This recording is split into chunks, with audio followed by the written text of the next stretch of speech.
Lundi 25 juin, les Tibétains en exil vivant dans la ville de Shimla de l'État du Himachal Pradesh, dans le nord de l'Inde, ont tenu une veillée aux chandelles afin d'exprimer leur solidarité avec 2 Tibétains qui se sont auto-immolés pour protester contre la domination répressive chinoise au Tibet. La veillée a été organisée par l'Association des femmes tibétaines et Tibetan Youth Congress en exigeant l'intervention de l'ONU sur la question. Depuis mars 2011, au moins 38 Tibétains se sont auto-immolés en signe de protestation contre la Chine qui règne sur le Tibet depuis 6 décennies. Selon les groupes des droits tibétains, 28 d'entre eux sont décédés. Tsering, un des organisateurs de la veillée aux chandelles, a demandé aux dirigeants de la planète d'envoyer des médias libres au Tibet afin de faire comprendre les faits et les motifs derrière les auto-immolations.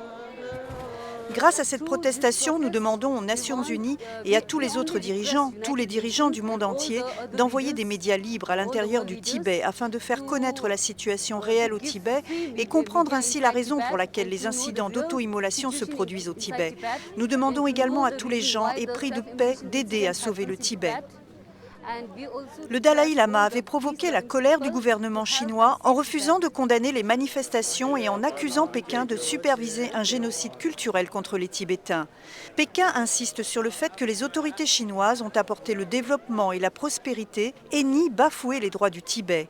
La Chine rejette les critiques selon lesquelles elle détériore la culture tibétaine et leur foi, en disant que grâce à sa domination, le servage a pris fin et qu'elle a mis en valeur une région arriérée. Pékin a qualifié les auto-immolés de criminels et a blâmé les Tibétains ainsi que le chef spirituel, le Dalai Lama. Pékin considère le Dalai Lama qui a fui l'Inde en 1959 après un soulèvement avorté contre le régime chinois comme un séparatiste. Le Dalai Lama dit qu'il cherche simplement une plus grande autonomie pour sa patrie himalayenne.